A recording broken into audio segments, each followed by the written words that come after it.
सोचिए, किसी के दिमाग में एक नए स्मार्टफोन का एक शानदार आइडिया आता है। एक ऐसा फोन जो बाजार में तहलका मचा सकता है। अब आगे क्या? क्या सबसे पहले यह सोचना चाहिए कि उसका कैमरा कितना पावरफुल होगा, या ये कि उसे बनाने वाली फैक्ट्री वो कहाँ लगेगी? ये छोटा सा सवाल हमें आज की चर्चा के बिल्कुल केंद्र में ले जाता है। यानी किसी भी बिजनेस के दो सबसे बड़े सवालों के बीच का संतुलन, क्या बनाना है और उसे उसे कैसे बनाना है। आज हमारे पास प्रोडक्ट एंड प्रोडक्शन मैनेजमेंट पर एक लेख के कुछ जरूरी हिस्से हैं, और हमारा मिशन है इन दो दुनियाओं के बीच के रिश्ते को समझना। एक तरफ है वो टीम जो सपने देखती है, जो डिजाइन करती है, और दूसरी तरफ है वो टीम जो उन सपनों को असलियत में बदलती है। और ज्यादातर कंपनियों की कामयाबी या नाकामी वो इसी बात पर टिकी होती है कि ये दोनों टीमें आपस में बात कैसे करती हैं। और ये सिर्फ किताबी बातें नहीं है, ये वो बुनियादी चुनाव हैं जो किसी कंपनी का भविष्य तय करते हैं। ये एक ही सिक्के के दो पहलू हैं। आप एक के बिना दूसरे की कल्पना कर ही नहीं सकते। अगर दोनों में तालमेल नहीं है तो दुनिया का सबसे बेहतरीन आइडिया भी वो एक महंगी नाकामी बनकर रह जाएगा। आज हम इसी तालमेल और कभी-कभी टकराव को समझने की कोशिश करेंगे। बिल्कुल। तो चलिए शुरुआत करते हैं सबसे ग्लैमरस हिस्से से। क्या बनाना है, यानी प्रोडक्ट से जुड़े फैसले। तो जो हमारा नया स्मार्टफोन है उसके लिए यह तय करना कि स्क्रीन ओलेड होगी या एलसीडी, कैमरा 50 मेगापिक्सल का होगा या 100, और वो फोन नीले रंग में आएगा या सिर्फ काले। ये सब प्रोडक्ट के फैसले हैं। और यहाँ ये समझना बहुत जरूरी है कि इन सभी फैसलों का मकसद ग्राहक की जरूरतें पूरी करना है। ये वो क्यों है जो क्या को दिशा देता है। लेकिन अक्सर कंपनियां एक जाल में फंस जाती हैं। वो फीचर्स इसलिए नहीं डालती कि ग्राहक को उनकी जरूरत है, बल्कि इसलिए डालती हैं क्योंकि वो डाल सकती हैं या क्योंकि उनके कॉम्पिटिटर डाल रहे हैं। और यहीं से गड़बड़ शुरू होती है। ये तो है। इससे लेख में बात हुई है डिजाइन, क्वालिटी और फीचर्स की। जैसे कोई कंपनी वाटरप्रूफ घड़ी बनाती है या फास्ट चार्जिंग वाला स्मार्टफोन। ये सब उसे भीड़ से अलग करते हैं। लेकिन यहाँ एक मुश्किल सवाल है, क्या बहुत अच्छी क्वालिटी वाला प्रोडक्ट हमेशा बेहतर होता है, भले ही वो ग्राहकों के लिए बहुत महंगा हो? क्या हमेशा सबसे टॉप एंड फीचर देना ही सही स्ट्रैटेजी है? ये $1 मिलियन सवाल है। लेख भी यही बताता है कि ज्यादा क्वालिटी से ग्राहक तो खुश होता है, लेकिन लागत भी आसमान छूने लगती है। इसलिए कंपनियों को एक मीठा संतुलन बनाना पड़ता है। उन्हें वो क्वालिटी लेवल चुनना होता है जो ग्राहकों की उम्मीदों पर खरा भी उतरे और जिसे ज्यादातर लोग खरीद भी सकें। हर कोई सबसे महंगा, सबसे बेहतरीन फीचर वाला प्रोडक्ट नहीं चाहता। कुछ लोग अच्छी कीमत पर एक भरोसेमंद, गुड इनफ प्रोडक्ट चाहते हैं। मारुति की सफलता इसी का सबसे बड़ा उदाहरण है। वो सबसे बेहतरीन कारें नहीं बनाते, लेकिन वो भरोसेमंद कारें बनाते हैं जो लाखों लोग खरीद सकते हैं। और यहीं पर ब्रांडिंग और पैकेजिंग का खेल शुरू होता है। ये सिर्फ प्रोडक्ट के बारे में नहीं है, बल्कि उससे जुड़ी भावना और भरोसे के बारे में है। एक नाम, एक लोगो, एक आकर्षक डिब्बा। लेकिन मेरा एक सवाल है, आज की ऑनलाइन दुनिया में जहां हम प्रोडक्ट खरीदने से पहले उसे हाथ में लेकर देखते भी नहीं, क्या पैकेजिंग की अहमियत कम नहीं हो गई है? अब तो सब कुछ स्क्रीन पर ही दिखता है। ये सवाल बहुत अच्छा है। ऊपर से देखने पर ऐसा लग सकता है, लेकिन असल में पैकेजिंग और भी जरूरी हो गई है। जब आप दुकान पर होते हैं तो प्रोडक्ट खुद बोलता है।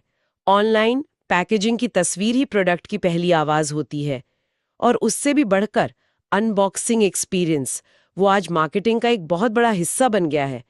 लोग वीडियो बनाते हैं कि प्रोडक्ट को डिब्बे से निकालने का अनुभव कैसा था। तो वो डिब्बा अब सिर्फ सुरक्षा के लिए नहीं है, वो उस ब्रांड के वादे का पहला सबूत है।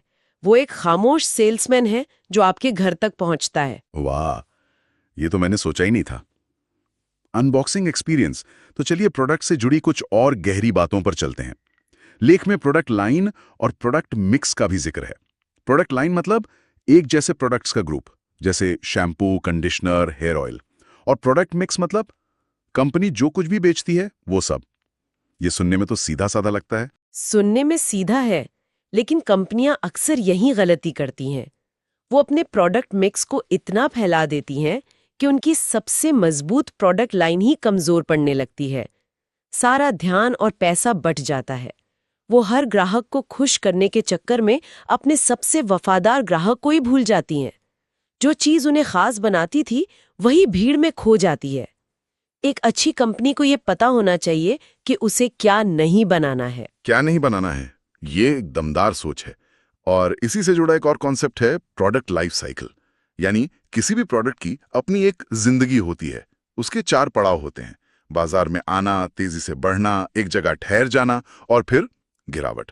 ये तो स्कूल में भी पढ़ा था, इसमें नया क्या है? नया है इसे देखने का नजरिया।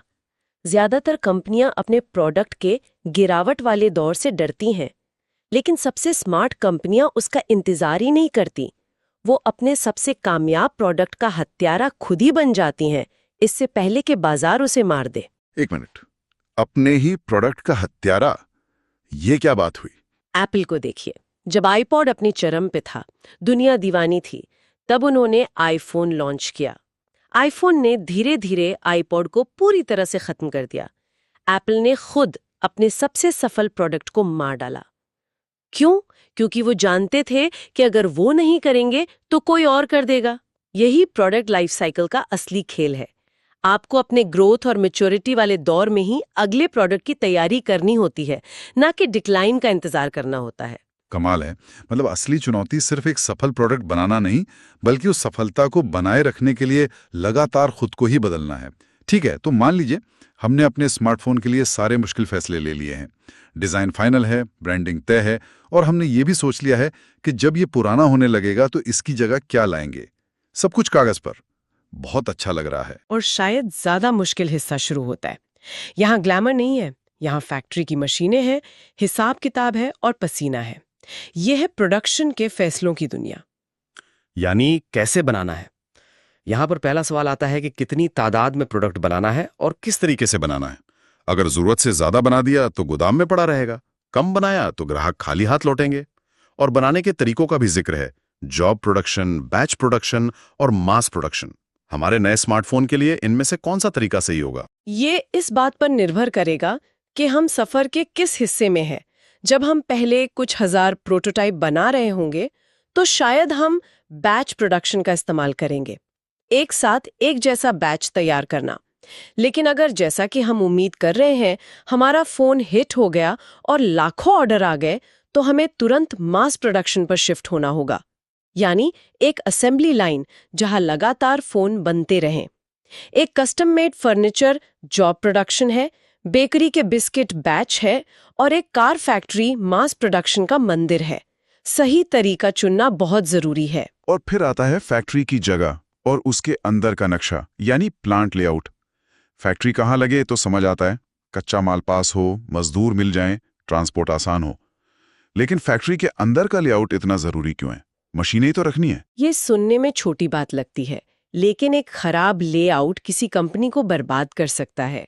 सोचिए, अगर फोन की स्क्रीन फैक्ट्री के एक कोने में बनती है और उसकी बॉडी दूसरे कोने में, और फिर उन्हें जोड़ने के लिए तीसरे कोने में ले जाना पड़ता है। इस आने जाने में कितना समय और पैसा बर्बाद होगा। एक अच्छा लेआउट एक डांस की तरह होता है। हर चीज सही समय पर सही जगह पहुंचती है, बिना किसी रुकावट के। इससे एफिशिएंसी बढ़ती है और लागत कम होती है। समझ गया।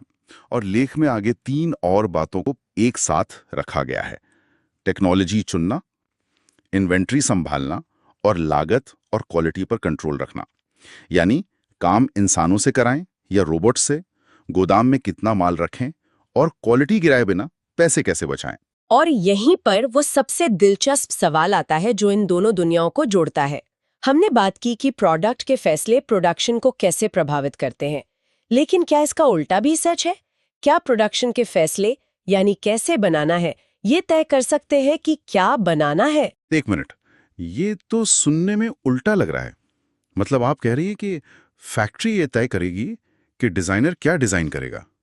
क्या आप कोई असल दुनिया का उदाहरण दे सकती हैं जहां एक नई फैक्ट्री टेक्नोलॉजी ने एक ऐसे प्रोडक्ट को जन्म दिया हो जिसके बारे में किसी ने सोचा भी ना हो? बिल्कुल। 3D प्रिंटिंग को देखिए। पहले अगर किसी को कोई जटिल डिजाइन बनाना होता था तो प्रोडक्शन टीम कहती थी ये नामुमकिन है, हमारी मशीनें ऐसा नहीं बना सकती। डिजाइन को बदलना पड़ता था। लेकिन 3D प्रिंटिंग ने आकर कहा तुम कुछ भी डिजाइन करो, मैं बना दूंगी। अचानक कैसे कि एक नई टेक्नोलॉजी ने क्या की सारी सीमाएं तोड़ दी। अब डिजाइनर ऐसी चीजें बना पा रहे हैं जो पहले सोचना भी मुश्किल था। मुझे एक कंपनी का किस्सा याद है जहां डिजाइन टीम ने एक शानदार फोन बनाया था, एकदम पतला कर्व्ड बॉडी, लेकिन जब प्रोडक्शन टीम ने उसे देखा तो उनके होश उड़ गए। उन्होंने कहा, सर, इसे बनाने वाली मशीनें अभी तक दुनिया में बनी ही नहीं है। और यहीं पर प्रोडक्ट और प्रोडक्शन का तालमेल टूट गया। मतलब ये एक तरफा रास्ता नहीं है, ये दोनों एक दूसरे से लगातार बात करते हैं। तो अगर हम पूरी बातचीत का सार निकालें तो ये सिर्फ क्या बनाना है बनाम कैसे बनाना है नहीं है, ये एक डांस है। बिल्कुल सही शब्द है, ये एक डांस है। लेख का सबसे जरूरी निचोड़ यही है, दोनों के बीच तालमेल की जरूरत। एक शानदार इनोवेटिव प्रोडक्ट डिजाइन बेकार है अगर उसे बनाने का तरीका इतना महंगा है कि कोई उसे खरीद ही न सके। और दूसरी तरफ एक बहुत ही कुशल और मॉडर्न फैक्ट्री भी बेकार है अगर वो ऐसा प्रोडक्ट बना रही है जिसे बाजार में कोई पूछ ही नहीं रहा। लेकिन क्या ये हमेशा सच होता है? क्या टेस्ला ने पहले अपनी गीगा फैक्ट्री कैसे के बारे में नहीं सोचा, जिसने उन्हें एक खास तरह की कार क्या बनाने की बेमिसाल क्षमता दी? शायद आज की दुनिया में कैसे पहले आता है। आपने बहुत ही सही नब्ज पकड़ी है।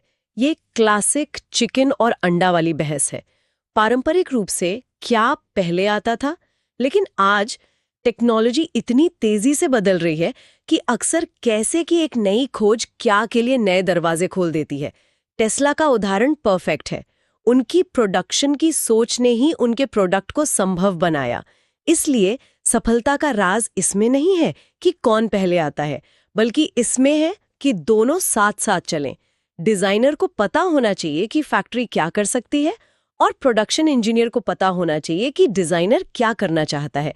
जब ये दोनों हाथ मिलाकर काम करते हैं तभी कुछ बड़ा होता है। तो आज हमने एक विचार को एक असलियत में बदलने के सफर को देखा। प्रोडक्ट को डिजाइन करने के सपने से लेकर उसे बनाने की हकीकत तक। ये किसी भी बिजनेस रूपी सिक्के के दो पहलू हैं जो एक दूसरे के बिना अधूरे तो हैं ही, लेकिन शायद एक दूसरे के बिना पहला भी नहीं हो सकते। बिल्कुल। और जाते जाते सुनने वालों के लिए एक विचार छोड़ना चाहूंगी। ये लेख इन फैसलों को एक बहुत ही साफ और तार्किक प्रक्रिया के रूप में दिखाता है। पहले प्रोडक्ट सोचो, फिर प्रोडक्शन। लेकिन असल दुनिया में ये बहुत उलझा हुआ होता है। तो सोचने वाली बात यह है, भविष्य में क्या होगा? क्या आर्टिफिशियल इंटेलिजेंस एक दिन ऐसा प्रोडक्ट डिजाइन करेगी जो हमारी आज की सबसे एडवांस्ड फैक्ट्री की क्षमताओं के आधार पर बना हो? क्या भविष्य में फैक्ट्री का डेटा ही डिजाइनर को बताएगा कि अगला प्रोडक्ट क्या होना चाहिए? शायद असली इनोवेशन तब होता है जब ये दोनों एक दूसरे से सवाल नहीं करते, बल्कि एक दूसरे के लिए जवाब बन जाते हैं।